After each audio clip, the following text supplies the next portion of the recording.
O TV Elas por Elas Formação está cheio de novidades. A cada semana um tema diferente será trabalhado em aulas ministradas por especialistas e mulheres de notório saber. Às sextas-feiras, nossas colaboradoras se reúnem em uma roda de conversa para trocar experiências e visões sobre o assunto. Mas não é só isso.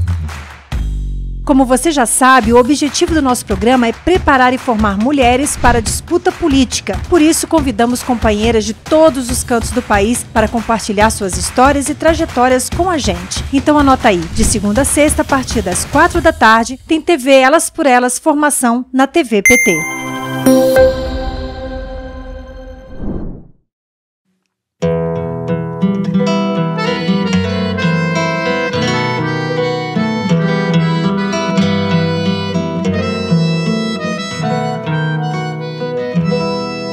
Lugar que é bom pra mim é onde eu quiser estar. A estrela ainda brilha, ela é quem vai me guiar. Ser guerreira é minha sina, batalhando pra vencer. Tenho voz pra ser ouvida, tenho sonhos pra viver. Não vão mais conseguir me anular, me calar. Ninguém vai me impedir de cantar e lutar. Seja em casa, no campo, na rua ou na praça. Chega de mordaça, agora eu vou falar. Porque eu sou mulher pra fazer acontecer.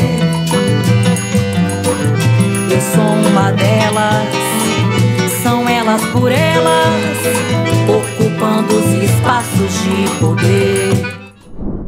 Hoje é dia de roda de conversa no TV Elas por Elas Formação e o tema dessa semana é direitos raciais e de gênero, luta contínua na sociedade.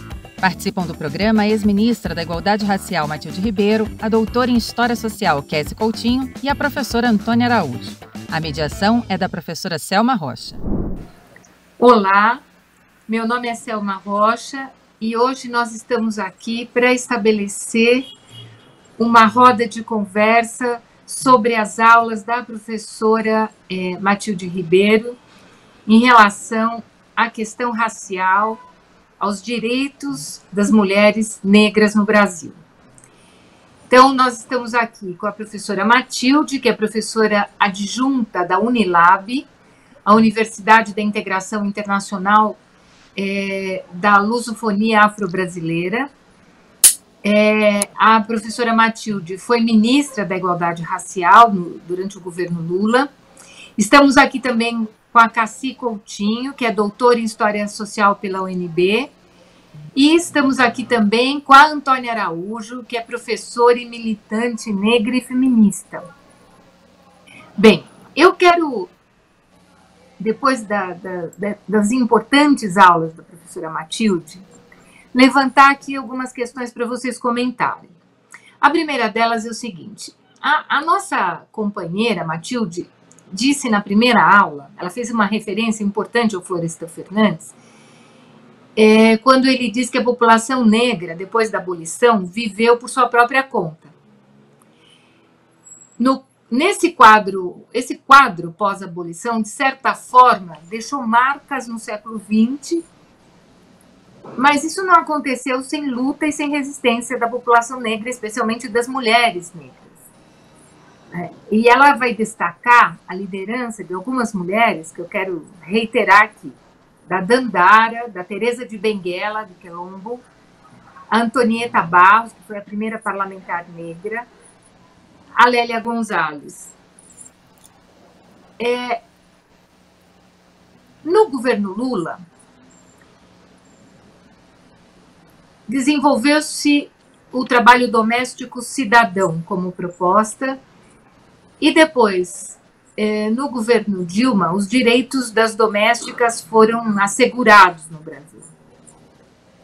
Eu gostaria que vocês falassem em que medida esta ampliação dos direitos contribuiu para superar essa consciência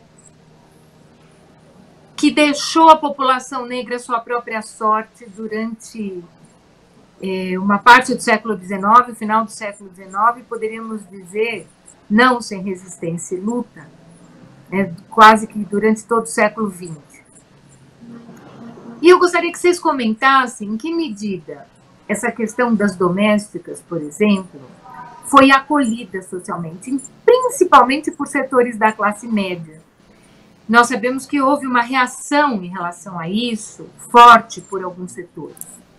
Então, eu gostaria que vocês comentassem essa herança da escravidão e do pós-escravidão, a garantia de alguns direitos, como os direitos das domésticas, e aquilo que mudou na consciência social no Brasil sobre o racismo. Eu quero convidar a Cassi para falar em primeiro lugar. Boa tarde a todas, todos e todes. Para mim é uma honra estar participando de uma roda de conversa com mulheres tão ilustres e estar aqui nessa roda, né, onde a gente discute temas que são extremamente importantes para a nossa sociedade. Eu acho que eu vou pegar já do início, né, quando você fala da frase, né, você na verdade retoma a frase que a professora Matilde fala sobre o Florestan Fernandes, quando ele diz que depois da abolição nós, né, negros, ficamos à própria sorte, fala muito do que é que foi esse processo, né, de sair da escravidão e entrar nessa liberdade. E aí eu coloco essa liberdade em aspas, porque uma coisa foi a abolição no papel, outra coisa foi a realidade, né? Nós negros, quando tivemos a chamada abolição da escravatura, a assinatura, né, a oficialização, né, porque nós já estávamos ali em um processo de resistência muito grande, não só com a nossa chegada ao Brasil, os escravizados quando chegaram ao Brasil, teve todo um processo de resistência, que a gente tem aí com diversos movimentos que aconteceram, como a Conjuração Baiana, a Revolta dos Alfaiates, dentre outras que foram Revolta dos Búzios, né, que foram processos de resistências que os escravizados faziam dentro da sociedade justamente para mostrar que aquela situação não era uma situação em que eles gostariam de estar e queriam e ficariam. Então, quando acontece essa transição, nós fomos colocados, na verdade, jogados à própria sorte, né? Porque não se deu nenhum tipo de incentivo para essa população, não se deu nenhum tipo de nem terra, nenhuma garantia, nem nenhum tipo de suporte para que nós pudéssemos viver na sociedade sem dependermos daquela situação em que vivíamos anteriormente. Na verdade, praticamente se manteve essa situação, né? Porque muitos tiveram que continuar vivendo na casa dos seus senhores, trabalhando para pagar, né, a sua moradia, a sua alimentação. Outros foram jogados para a margem, então tiveram que viver em cortiços, em favelas, né, ali na sociedade sem nenhum tipo de condição, enquanto a gente via que o Estado brasileiro ele pagava para estrangeiros europeus viverem aqui, né? Eles davam terra, eles davam dinheiro, eles davam todo um suporte que não foi dado à nossa população que já estava aqui. Então, quando a gente traz essa discussão para a situação das trabalhadoras domésticas, a gente percebe que é uma continuidade dessa escravidão, né? E o que eu posso dizer sobre os direitos que foram adquiridos é que não foi fácil, né, adquirir esses direitos. Eu acho que é uma luta que se conquistou muitas coisas no período, né, do governo Lula, e que você via a classe média muito incomodada, né? Eu lembro de uma situação com uma colega de um lugar onde eu frequentava, ela falou que Lula tinha tirado dela a possibilidade dela ter uma trabalhadora em casa, porque ela teria agora que estar pagando esses direitos para aquela pessoa que estava ali, né, na casa dela, executando um trabalho. Então existia ali, e ainda existe, porque a gente recentemente teve um caso onde uma mulher no Imbuí, ela mantinha uma trabalhadora doméstica como escrava em casa, sem poder sair, né, pagando pouquíssimas coisas dos seus direitos, né, não querendo dar o que lhe era devido, porque ainda existe essa visão de que o trabalhador, a trabalhadora doméstica é um escravo, né? Ainda existe essa visão. Então, são pouquíssimas pessoas que têm essa consciência, né, e que dá aí os direitos que são necessários, que se preocupa em estar colocando aquele trabalhador doméstico como outros trabalhadores que têm que ter o seu direito, né, que têm que ter todas as suas garantias para o trabalho. Então, essa foi uma das questões que eu acho que o governo Lula mexeu muito com a classe média, né?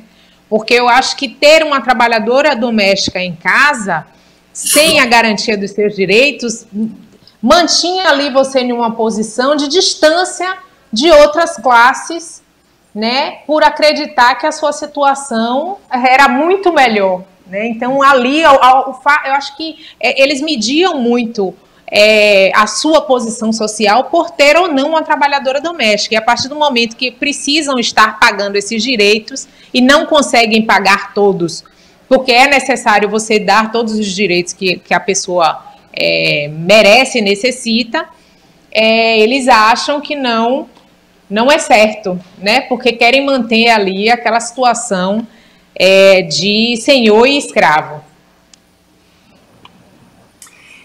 Muito obrigada, Cassi, muito bom te ouvir.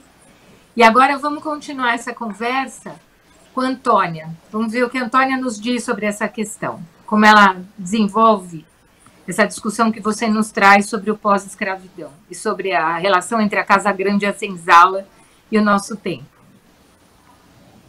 Então, boa tarde a todas. É uma satisfação enorme estar aqui com vocês, a professora Matilde, a Cassi, né, Selma, encontrá-las aqui nessa tarde é muito bom, porque a gente falar sobre a realidade do nosso povo, né, desde a sua chegada aqui, nos faz também criar essa vontade de que as coisas mudem, né, a gente trabalha e milita para que isso aconteça. A gente tem uma realidade em que a população negra, o povo negro, né, chegada aqui no Brasil, né, passou por um processo de muita resistência. Primeiro, a gente parte do ponto de vista do ponto de partida que é a resistência. Desde o começo, o povo negro, a empresa, né, colonial se deparou com a resistência do povo negro à escravização. E essa resistência também, ela pode ser traduzida em formas alternativas, vamos dizer assim, de criar, de sobrevivência, né? De sair daquela situação e de sobreviver independente da situação que era posta. E isso eu quero traduzir na criação dos primeiros quilombos, dos primeiros momentos em que a população conseguia, as pessoas conseguiam sua carta de alforria, ou direito à liberdade, com todo o empecilho que o Estado impunha, né? Mesmo assim conseguia esse processo e ia se virando e ia se colocando na vida de forma muito apartada do Estado. O Estado sempre foi muito protetor da elite branca, né, colonizadora, e foi muito medonho, e esse é o termo mesmo, com a população negra. Sobretudo com essa população urbana e com a perseguição que se fazia aos refugiados, aqui se refugiavam nos quilombos. Mas eu gosto de pensar nesse momento, enquanto um momento em que a população também conseguiu se colocar como aquela que é produtora do seu próprio destino, né? tomar essa decisão de se autodeclarar liberto, de estar em liberdade, é também uma forma de tomar o seu destino nas mãos, e a gente teve esses ensaios e teve essas possibilidades.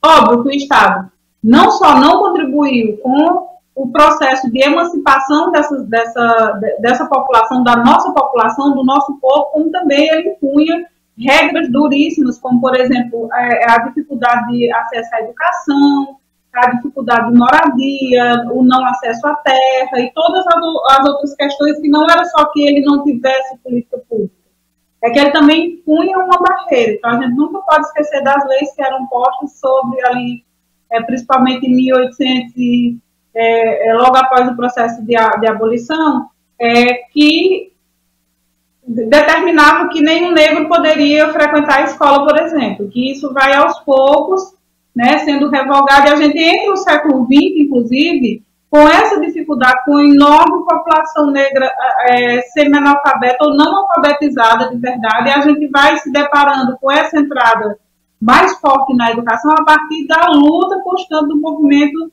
negro, né, que vai reivindicar isso, vai ter isso como bandeira de luta, e vai brigar para que as pessoas entrem na escola, para que a escola seja universal e tudo. Dentro dessa população, as mulheres negras eram as mais prejudicadas, eram as que tinham maior dificuldade de acessar a educação e, logicamente, de chegar a essa condição de ter outros trabalhos que não o trabalho doméstico. Então, quando a gente fala da lei que trata do trabalho doméstico no Brasil, a gente está falando ainda de uma carta de ocorrência das mulheres negras. E a gente nunca pode esquecer que o Brasil é um país que enfrenta uma realidade em que existe o quarto da empregada, por exemplo, nas residências. E essas empregadas, elas estão em pouco, são as mulheres negras, e são essas que estavam sem carteira assinada, sem direito à folga, sem conseguir ver seus filhos nem no final de semana, via a cada 2 semanas, a cada mês, é que conseguia retornar para as suas residências e chegar próximo à família. Então, tinha toda uma realidade que era posta, e que, querendo ou não, todas essas ações afirmativas que os governos, principalmente o governo Dilma e o governo Lula, criam, são empecilhos e rebatem diretamente na classe média. Essa classe média, ela se revolta contra isso. Tanto é que a gente via as matérias, lembra das matérias que saíam naquele período, falando sobre isso, era assim, você não vai conseguir mais pagar a empregada doméstica, por que isso? Ou então, quanto custa? E fazendo os cálculos e criando uma narrativa contrária para que aquilo não acontecesse, para que essa lei não vigorasse. E a gente tem, inclusive, uma visão que algumas mulheres têm, que isso contribuiu muito para a derrubada do governo Dilma, por exemplo, para esse processo, né, em que ela foi vítima de toda uma narrativa que, na verdade, desqualificava, desonrava desonrava o governo dela, e que vinha revestido de uma misoginia, de tudo, de todas as formas de opressão contra as mulheres que a gente pode observar naquele momento. Olhar para as mulheres negras, falar da lei trabalhista, bater o pé em relação a isso, também fez com que a Dilma Rousseff, naquele período, fosse duramente atacada, porque aquela era uma visão, a visão da classe média, que as mulheres negras deveriam continuar como as mulheres que serviam a casa grande, e não mais do que isso. Havia um lugar, e naquele momento houve uma mexida, e isso não agradou a classe média. Muito obrigada, Antônia. As questões que você e a Cassi levantaram agora fazem uma recuperação histórica muito importante para essa nossa conversa, que enriquecem a discussão apresentada pela Matilde. Agora vamos ser objeto de comentários da Matilde. Matilde, é com você. O que você acrescentaria em relação às observações que as nossas duas companheiras fizeram? Sim, boa tarde a todos, todas. É bom dar continuidade à reflexão que já foi iniciada por nós. Eu entendo que também, além do próprio trabalho doméstico em si, considerando ele sendo visto como estar a serviço de, né, estar à mercê de. Também tem uma lógica na sociedade, em função da população negra não ter acessos e o mercado de trabalho, então, ela não tem uma inserção fácil e também não tem mobilidade no mercado de trabalho como um todo. Muitas das ações profissionais feitas pelas mulheres negras, mesmo que elas não sejam empregadas domésticas, e com isso eu não estou colocando nenhum demérito ao trabalho doméstico, é um trabalho honesto, um trabalho digno, mas nós não nascemos só para isso. Então, mesmo que ela esteja no mercado de trabalho, fora do mundo do trabalho doméstico, ela irá exercer funções semelhantes ao trabalho doméstico, ligado ao cuidado, Então, por exemplo, a maioria das auxiliares de enfermagem são negras, ligadas ao ensino primário, ligadas ao limpar, né? Ao cuidar do outro, a manter a estrutura da sociedade, entre aspas, limpa. Essa é uma situação de vida que parece destino, né? Então, essa é uma questão. E também as coisas que acontecem no mundo do doméstico, ou no mundo dessa forma que as mulheres negras conseguem estar no mercado de trabalho, e também os homens negros, é invisibilizada, não é considerada uma violência, não é considerada uma situação aviltante de vida, né? Então, para discutir a inserção das mulheres negras e dos homens negros na sociedade, é impossível não passar por essa mácula da forma como nós somos vistos como trabalhadores desqualificados e como servis. Não tem como não abordar isso com toda a firmeza e com toda a importância que essa temática tem que ter para se pensar a estruturação dessa pessoa vivenciando cidadania. Matilde, e Antônia e Cassi, então, a partir desse quadro que vocês apresentaram, a minha pergunta é o seguinte: a Matilde faz referência na aula dela a uma mudança de qualidade das lutas sociais envolvendo a questão do racismo e da igualdade racial no século XX e no século XXI. É claro que esses marcos são muito tênues, não é? Mas há algumas referências que podem nos ajudar a pensar isso, de acordo com o que a Matilde trouxe nas aulas. Então, eu gostaria de perguntar a vocês o seguinte: a Matilde nos diz que o século XX foi marcado pelas lutas por liberdade, por justiça e direitos. E aponta que o século XXI, no século XXI, ou seja, nas primeiras décadas desse século, nós começamos a ver que o racismo passa a ser uma questão pensada por outros segmentos sociais, que não os negros apenas, e que começa a ser pensada de forma mais ampla na sociedade. E há também, né, evidentemente, uma tentativa de apropriação das lutas antirracistas, né, pelo discurso neoliberal, pelos setores de direita, né, não de extrema direita, mas de direita no Brasil. Eu queria que vocês comentassem isso, e gostaria que vocês comentassem isso à luz, volto a falar, dos direitos que foram garantidos no governo Lula e Dilma. E quero destacar aqui, em relação aos quilombos, em relação à saúde, em relação ao combate à violência, mas também, e eu queria destacar isso, em relação à educação. A Lei 10.639, depois, em relação à Lei 11.465, que introduz nos currículos História e Cultura Afro-Brasileira e Indígena. Como é que vocês veem que esses direitos e que essas experiências, que a luta social no século XX impacta o nosso tempo atual em relação solidariedade e a uma luta coletiva dos trabalhadores, das trabalhadoras, contra o racismo, contra a violência e contra a desigualdade. Agora vamos inverter, agora vamos começar pela Antônia. Depois a gente vai para a Cassi. Tudo bem. Então, eu gostaria de iniciar falando um pouco dessa criação dos organismos, né, de política de promoção da igualdade racial. Acho que foi algo que dá para fazer no início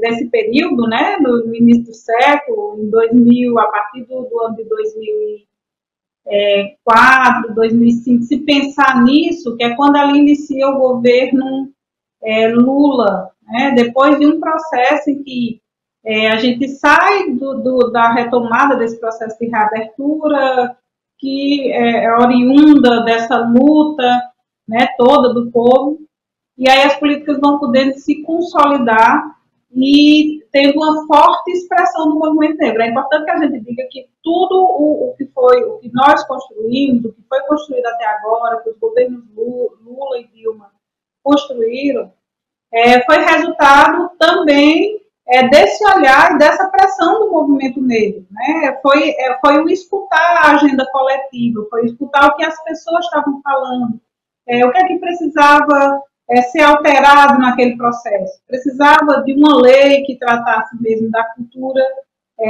do povo negro, indígena, precisava de uma lei que alterasse essa perspectiva de educação que a gente tem, que fala de uma história onde o povo negro só perdeu e não tem herói, não tem identidade, não tem história nenhuma para se contar, é só uma passagem rápida e depois a gente segue o conteúdo e a educação precisava mudar isso, evidentemente, precisava ressaltar toda essa presença, essa existência e esse construir que nós tivemos, que nossos antepassados tiveram, assim como também os indígenas tiveram no Brasil. Então, essas políticas, essa política de promoção da igualdade racial, ela foi essencial para que algumas diretrizes elas fossem dadas para os estados, para os municípios, para a criação da política, para intervir para dentro e para fora dos governos municipais, estaduais e o governo federal, para que a gente pudesse evoluir do ponto de vista da criação eu ouvo dizer, da criação de uma consciência mais coletiva, de algo mais coletivo em relação ao racismo. A gente destaca também a política de cotas como importante, porque tem um mérito próprio. Tem um mérito a partir do momento que a gente observa a quantidade de pessoas que entram para a universidade e lá permanecem e saem, começam a pensar esse espaço na universidade, pensar de outra forma a sociedade, nos trazer conteúdo, elaborar material denso e que vai formular, vai nos ajudar na construção dessa política, vai ajudar a militância. Então, se não fossem esses organismos de política para as mulheres, é óbvio que o movimento está pautando, está brigando, mas tinha que ter um governo que se comprometesse de parte de direito com essa mudança. Não talvez algumas pessoas digam, não é ainda a mudança que a gente quer, mas é um grande começo e é um caminhar muito grande se a gente olhar principalmente para a educação. Se olharmos hoje que ainda precisamos atuar para a implementação da Lei 10.639 e da 11.465, é óbvio que a gente precisa ainda atuar, precisamos ainda chegar em alguns municípios. Mas já é realidade, muitos municípios já têm produzido uma mudança de consciência junto aos estudantes, junto aos professores, não é mais aquela coisa só do dia 20 de novembro, a gente já percebe a tentativa de mudança do livro didático. É óbvio que a gente tem hoje um Ministério da Educação que tenta barrar esse avanço, a gente tem algumas instituições que tentam barrar esse avanço, mas a gente teve um olhar diferenciado nesse início do século XXI para essa temática do racismo, e ela termina sendo, a gente termina tendo que ter o cuidado para que não seja apropriada e usada de forma inadequada. Né? E o que é usado de forma inadequada? Por exemplo, essa falsa polêmica de racismo reverso, essa polêmica que está posta lá por exemplo, lá na Fundação Palmares, de que isso não existe, de que o povo que veio para cá veio porque quis. Aí isso a gente precisa ter muito cuidado e combater. E combater também a ideia de amaciamento desse racismo, de que não é bem dessa forma como a gente está colocando, que isso é uma pauta que vai tratar, é uma pauta identitária, que não tem importância, que portanto, não se trata de um racismo como estruturante da sociedade, não se trata de obstáculos que foram postos na vida de uma população inteira que prejudicou ao longo do tempo essa população toda. Então, esses cuidados a gente ainda precisa ter, ainda tem muitos caminhos a trilhar, mas a gente já tem um universo aí de mudanças bem significativas provocadas a partir das políticas que foram criadas no governo Dilma e no governo Lula. Bem, nós tínhamos perdido a conexão com a Cassie, felizmente conseguimos retomar, então agora eu passo a palavra para ela comentar essas questões levantadas pela Antônia e esses aspectos que dizem respeito à aula da professora Matilde. Bom, gente, pedir desculpas aí, né, coisas da internet, desse mundo tecnológico. Chega meu cenário, teve que ser mudado também, porque eu tive que correr aqui para ficar em um outro lugar que eu pudesse falar e vocês pudessem compreender, né, minha fala até o final. Bom, sobre essa questão que foi perguntada, eu acho que é importante a gente observar, como a própria professora Matilde tinha citado na sua aula, né, a existência e criação de movimentos que vão fortalecer a discussão, não só de combate ao racismo, mas de igualdade racial no Brasil, né? Então a gente tem aí o teatro experimental, a gente tem o movimento negro, a gente tem aqui na Bahia o bloco Ileaie, né, que surge dentro de um processo litúrgico, né, que é o carnaval, mas trazendo aí discussões que são extremamente importantes para a reflexão da sociedade sobre a questão, sobre a posição, na verdade, que o negro ocupa dentro dessa sociedade. E aí eu gosto de um livro que é O Nascimento da Cultura Afro-Brasileira, de Mirtz, e esqueci o nome do segundo autor, onde ele vai falar sobre a importância, né, da nossa história e da nossa cultura. E eu falo isso fazendo aí uma relação com a Lei 10.639 e a 11.645. Eu sou de um período onde a escola, os livros, e não só os livros, mas também as aulas, elas remetiam o negro sempre a esse lugar de escravizado. E essa lei, ela traz aí para a gente a obrigatoriedade, né, e a importância de se abordar nesses espaços sobre a história e cultura afro-brasileira, justamente para não só nos conectar com essa história que a gente traz de África, do continente africano, mas também sobre essa história que nós construímos quando chegamos aqui. E aí no livro ele vai falar que as nossas estratégias, elas surgem desde quando nós fomos trazidos, porque é sabido que foram trazidos escravizados de diversas regiões de África, e aí muitos não falavam a mesma língua, então uma das estratégias que eles utilizaram foi justamente de criar conexões, criar formas de se comunicar, né, para poder facilitar aí esses diálogos, facilitar o fortalecimento dessa cultura, facilitar o fortalecimento dessa história, né, para poder manter vivo ali essa história, né, que eles trazem. Então, a lei ela é importante porque nos conecta com essas informações que a gente não tinha até então, né, e mostra que a gente tem um outro papel na sociedade e fortalece, porque uma outra questão que eles trazem também é o que é feito com esse escravizado a partir do momento que ele é trazido de África. A primeira coisa que é feita é a alteração do seu nome. né, para que ele tenha aí para que ele se desconecte dessa sua identidade, dessa sua realidade. Então, a lei é importante, assim também como a lei de cotas é importante para esse nosso acesso às universidades. Eu sou a primeira universitária na minha família, minha avó é analfabeta, meu pai só fez até a 5ª série. Então, ter hoje uma doutora negra na família é fruto de muita luta, muita resistência dentro desse processo que só nos exclui. Então, a lei de cotas, ela possibilita que eu não seja a única. Ela possibilita que outras famílias tenham, né, mais pessoas, não seja só um filho ou outro, mas que sejam todos daquela família que possam ter acesso à universidade, que todos eles possam modificar, inclusive, a forma como a academia né, dialoga em relação a nós, porque a academia, de certa forma, quando a gente entra na academia, a gente tem aí uma resistência desse grupo, né, porque o que a gente tem é uma elite que frequenta a academia, mesmo nas universidades públicas, que a gente tinha antes, e hoje a gente tem aí o acesso dessa turma que vai entrando para não só mudar essa visão, mas também para colocar todos nós nesses outros espaços que nos possibilita estar aí em espaços de poder, né? Pensando em estar em espaços de poder, sair da cozinha e, de fato, sentar na mesa da Casa Grande.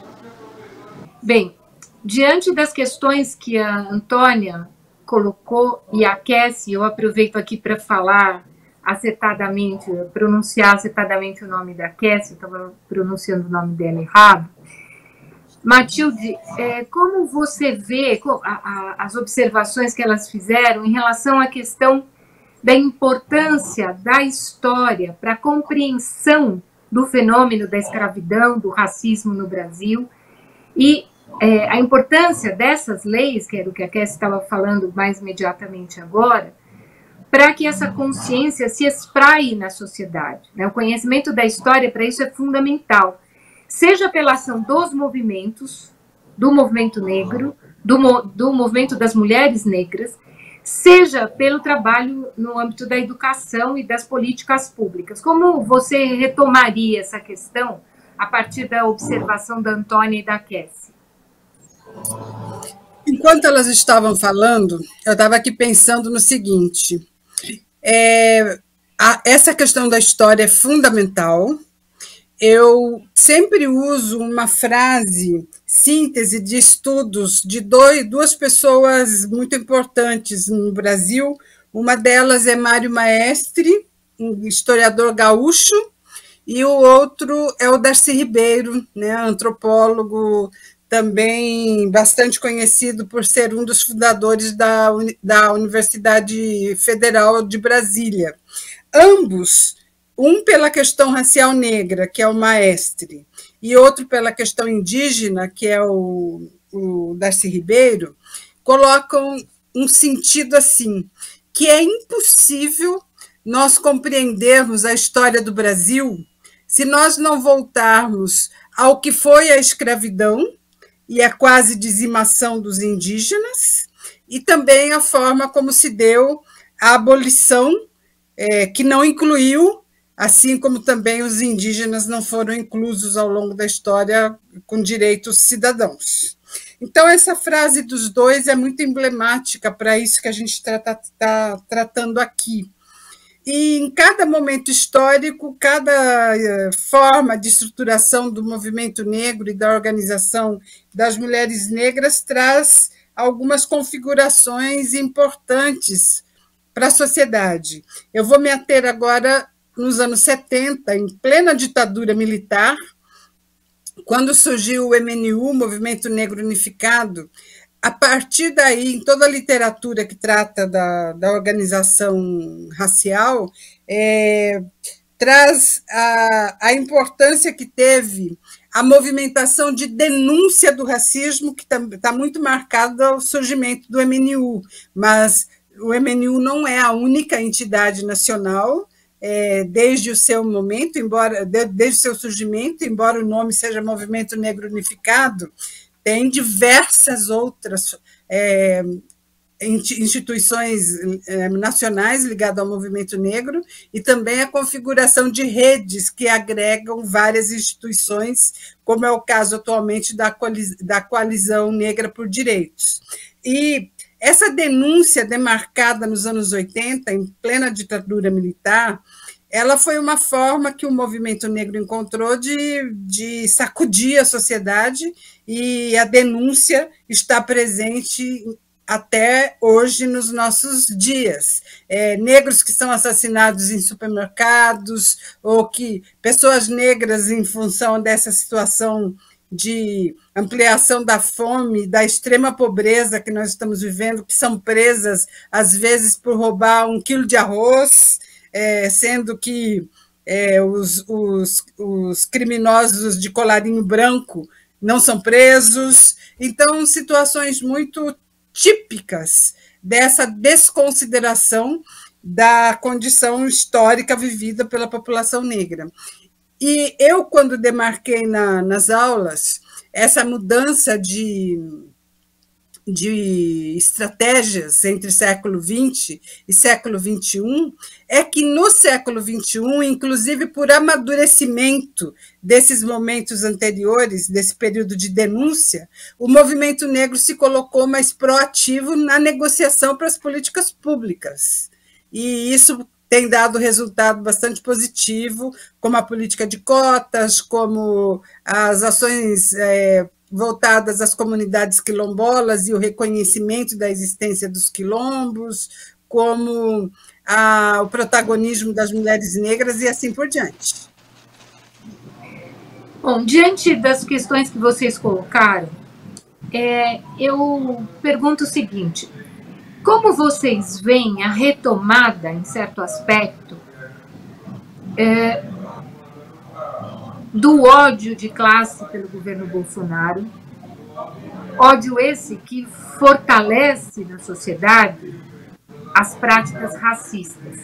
Então, nós temos assistido uma forte resistência dos movimentos da população negra, denúncias em relação à morte da juventude negra, e essas questões parece que resultam também dessa experiência de participação, de acesso à universidade, de acesso à cidadania, aos direitos sociais mais elementares no país.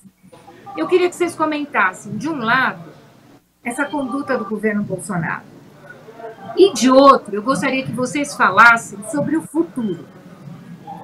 Como vocês percebem o futuro da luta e da garantia da igualdade social no Brasil? Que desafios vocês veem em relação a isso? Nós estamos nos aproximando do Dia da Consciência Negra, e eu queria que vocês falassem um pouco sobre isso.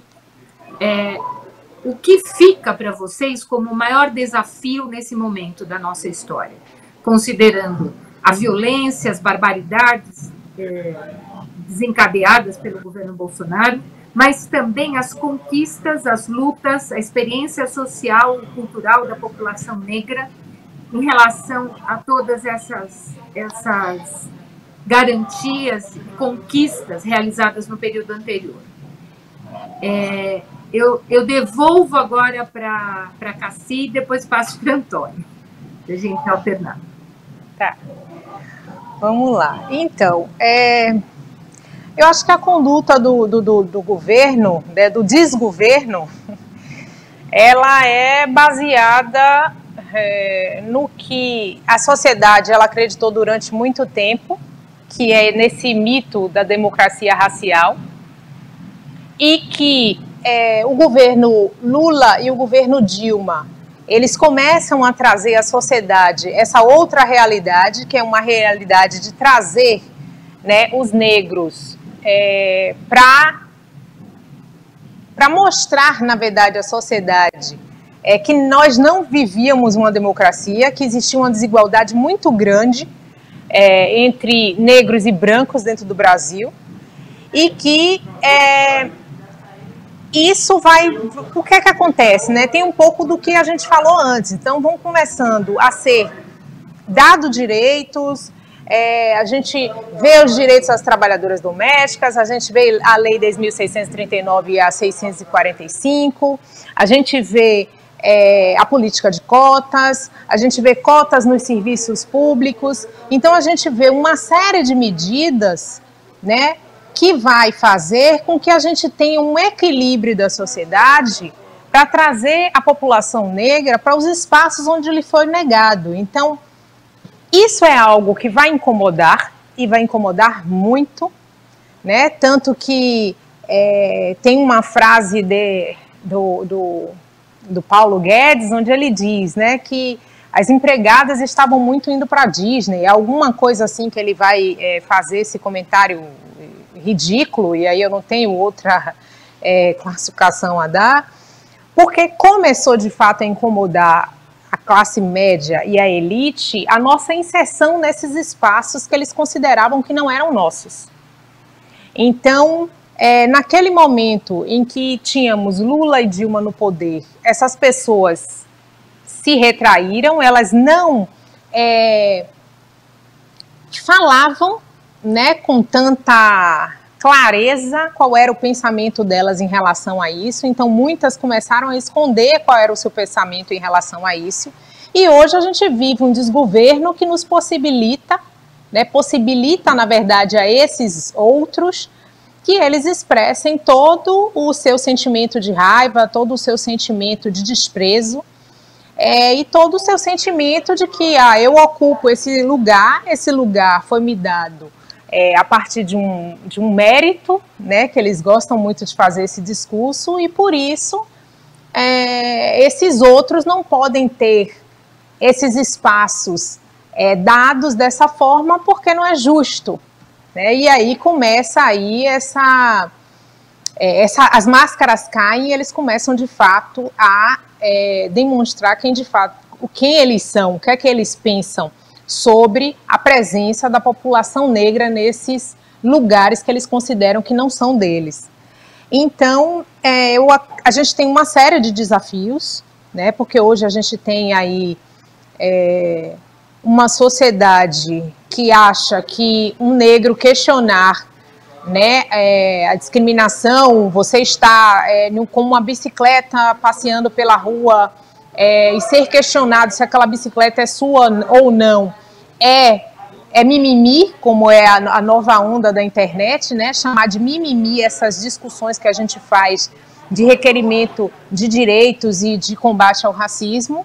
Então a gente tem esse desafio, que é enfrentar esse pensamento, que não é um pensamento que é de hoje, é um pensamento que está consolidado, né, e a gente sabe que é um pensamento que vem de muito tempo, mas eu acredito também que a gente vai continuar resistindo, porque a gente resiste a esse processo há muito tempo, né, e a gente vai continuar resistindo, e eu acredito muito na mudança, né, o ano que vem, para que a gente possa retomar políticas, né, públicas e ações afirmativas que estavam sendo implementadas pelo governo Lula e Dilma, que possibilitavam a população negra, a população indígena, a população cigana, né, a população ribeirinha, possibilitava esse grupo ocupar os espaços os quais lhe foram negados durante anos. Então, eu acho que a gente vive aí esses desafios que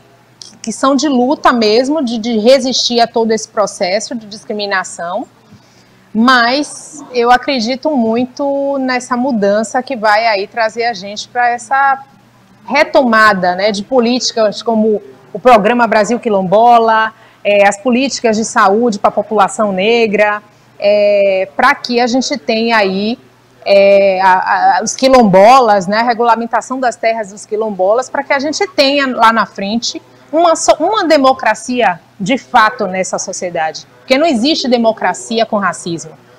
Então, se a gente não equilibra essa sociedade, colocando negros, brancos, indígenas, ciganos na mesma posição, a gente nunca vai ter uma democracia nesse país. Muito obrigada, Cassi. Agora, vamos ouvir a Antônia. Então, eu estava, enquanto a Cassi falava, né, eu estava aqui me lembrando de algumas questões que a gente sempre coloca quando está fazendo essa análise de conjuntura, de quando o ódio ele perpassou o tempo, né, e ele sempre esteve presente aqui na nossa realidade, né? A gente nunca saiu dessa perspectiva, dessa luta de classe que também informa muito desse lugar, desse nosso lugar de mulher pobre, preta, de homem pobre, preto, enfim, dessa população que teve quase tudo na sua vida cesseado, inclusive o seu direito o direito à sua identidade, né, a tudo que foi construído coletivamente.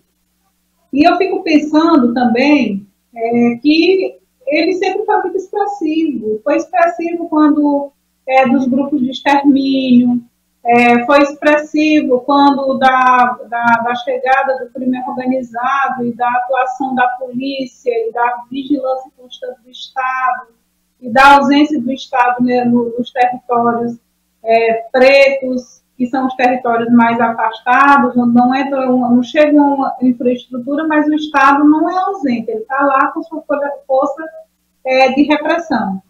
E o quanto a gente teve, durante esses quase 16 anos, vamos dizer assim, de governo Lula e Dilma, nós tivemos uma população que conseguiu levantar a cabeça, conseguiu olhar-se no espelho, conseguiu sonhar. Sonhava, sim, sonhava em ser mais, alguns dizem que era só meramente consumo, eu não caio nessa discussão, porque, de fato, não era só isso, era a possibilidade do seu filho ser doutor, e ninguém sonhava com isso, há bem pouco tempo atrás no Brasil. Na década de 60, por exemplo, o que as pessoas pensavam era a possibilidade do filho sobreviver àquela alta mortalidade infantil, por exemplo.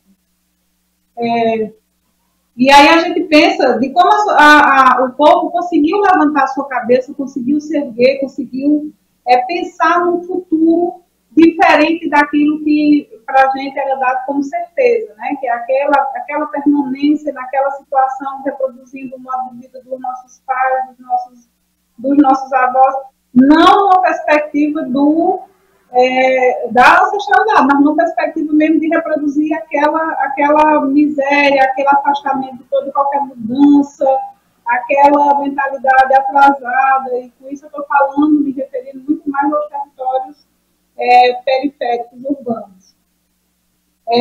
Nós começamos a perceber os quilombos com uma estrutura maior, com a possibilidade das pessoas receberem um título de terra, assim também como as comunidades indígenas, toda essa estrutura das políticas que foram sendo criadas ao longo do tempo, né?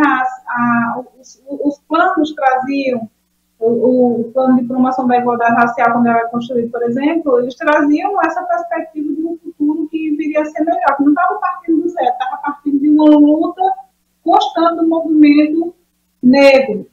E aí a gente, de repente, nós vimos chegar ao poder um governo que é misógino, que é classista e que é racista. Ele dialoga com tudo o que você imagina de opressão de gênero, classe e raça, e ele opera todo dia e o dia inteiro para nos manter intertidos nessa narrativa péssima, enquanto ele desmonta tudo que é de política e toda a estrutura possível para que esse futuro venha a ser real. Todo esse futuro que a gente pensou nas conferências, que a gente lutou para ele tenta desmontar. Tenta desmontar o MEC, tenta o Ministério da Educação, tenta desmobilizar os conselhos, né, de direitos, ali tenta desconstruir a Fundação Palmares e colocar alguém lá que está fazendo esse trabalho e está logrando êxito, né, infelizmente. Coloca alguém na cultura que faz um discurso anti-vacina, que faz um discurso, enfim. Então, tem uma série de ações que o governo vai fazendo, vai tomando e que tem impactado diretamente na vida das pessoas. Basta a gente olhar para a pandemia. O que foi a pandemia aqui no Brasil? A pandemia trouxe, revelou a fragilidade que as pessoas têm, né, em se manter sem essa, vamos dizer, sem uma estrutura mais robusta do Estado, né? Nós estamos vivendo um processo de muito desemprego e, além disso, as políticas não estão chegando nos territórios. Quem foi que primeiro chegou com o socorro aos territórios?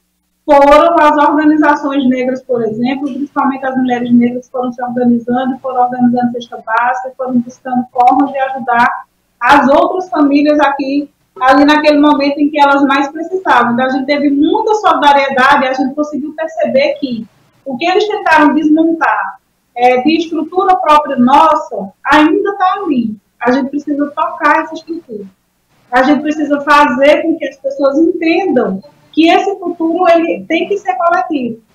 Esse futuro ele tem que ser construído a muitas mãos. Um próximo governo tem que partir disso que nós já temos, mas, sobretudo, tem que ser um pacto com o povo. Tem que ter um projeto de nação que envolva as pessoas. As pessoas precisam entender que esse projeto tem que ser coletivo, que não pode ser a grande maioria da população trabalhando 8, 10, 12 horas, sei lá quantas horas por dia, e um pingo que praticamente vive de renda, ficando com todo o recurso que nós produzimos no Brasil. A gente precisa urgentemente falar sobre isso e a gente precisa, sobretudo, falar com a juventude sobre isso. É o nosso futuro, é o futuro dos nossos mais velhos, mas é o futuro dos nossos mais novos, das nossas crianças que estão em jogo. Então, era isso que eu tinha para dizer, deixar o meu repúdio total a esse desmonte das políticas e dizer que haverá um futuro. É nisso que a gente acredita e esse futuro ele vai ser coletivo e ele vai ser de todo mundo. Muito obrigada, Antônia. Matilde, diante de observações tão lúcidas e tão importantes, o que você nos diz? Nós tivemos um complemento aqui da aula, na verdade, hoje. Está sendo bem interessante. O que você nos diz? Então, falando ainda das heranças negativas, eu me lembrei de Emir Sader, naquele livro Brasil que Temos, o Brasil que Queremos. Sim. Tem uma frase no texto dele muito marcante, que ele coloca que um dos principais escândalos do Brasil é a morte da juventude negra, né? E que essa morte se dá de maneira institucionalizada, na maior parte das vezes pela polícia. E aí essa fala dele, eu já escrevi isso em textos, me remete a fazer uma reflexão do que significado tem essa frase, foi bala perdida, né? Não existe bala perdida, existe bala achada, né? E esta bala sempre acha um corpo negro para se instalar, né? Na periferia, nas favelas. O maior prejuízo nesse sentido está para os negros. E a justificativa é de que a bala é perdida, né? Então, mostra aí a mediocridade e a falta a impunidade, né? Não a falta, o excesso de impunidade na nossa sociedade. E aí, Selma, nesse sentido, falando desse desgoverno, como nós estamos aqui tratando, eu fico com a impressão, e aí vou me dar o direito aqui de falar muito pessoalmente, eu fico com a impressão de que lá, quando o Bolsonaro foi eleito, a esquerda, os setores de esquerda, não estavam preparados para esta grandiosidade da organização da direita e da extrema-direita no nosso país. Nós vínhamos de 16 anos de governo, Lula e Dilma. Óbvio que a alternância num sistema relativamente democrático como é o Brasil, a alternância ela é sempre parte da vida política, principalmente em relação ao voto, mas essa derrocada não era esperada. Tanto é que a reação demorou muito para acontecer, né? E, ultimamente, nós estamos vendo, claro que a pandemia também nos deixou um tanto, o isolamento social em função da pandemia para o Covid-19 nos deixou um tanto de molho, né, um tanto resguardados dentro de casa, mas agora, de maio para cá, nós estamos vivendo momentos muito intensos de manifestações de rua. E a política, a forma de pressão da política não é só pela lei, não é só pelo documento, é também pela rua, né? Pelas manifestações políticas de rua. Então, eu tenho crença, sim, no futuro, não sou uma pessoa pessimista, desanimada, tenho bastante crença no futuro, mas nós estamos necessitando parar para pensar muito bem as nossas estratégias. Então, por exemplo, em alguns momentos, em algumas construções políticas, a gente sente um pouco o clima, se Lula for candidato a presidente, o clima de já ganhou. Eu não acredito nisso. Não é por pessimismo. Não, eu acredito na luta dos trabalhadores pelos seus direitos e, nesse meio, os negros e as mulheres negras. Não é por pessimismo, mas é por cautela. Acho que nós temos que lutar, mostrar as garras, mas ter cautela em relação ao que é a capacidade dessa direita e da extrema-direita, né? E, nesse sentido, então, eu vejo que nós teremos grandes desafios pela frente em 2022, mas o meu coração ele vive pulsando em função das transformações e das mudanças, com crença nesse futuro. É assim que eu estou. Olha, foi muito boa essa conversa. Eu quero agradecer muitíssimo a Kessia, a Antônia, pela disponibilidade, pelas contribuições. Quero agradecer muito a Matilde, também pela disponibilidade, pelo cuidado na preparação e no desenvolvimento das suas aulas, e por uma conversa tão importante, tão profunda, como essa que nós tivemos, que alimenta a reflexão de todas as mulheres, especialmente das mulheres negras, sobre o quanto que nós ainda temos que lutar para que esse país conheça a igualdade racial e para que as negras, os negros conheçam a cidadania. Muito obrigada, foi um prazer essa conversa com vocês. Espero que em breve nos encontremos para outros bate-papos como esse. Com certeza. Com certeza.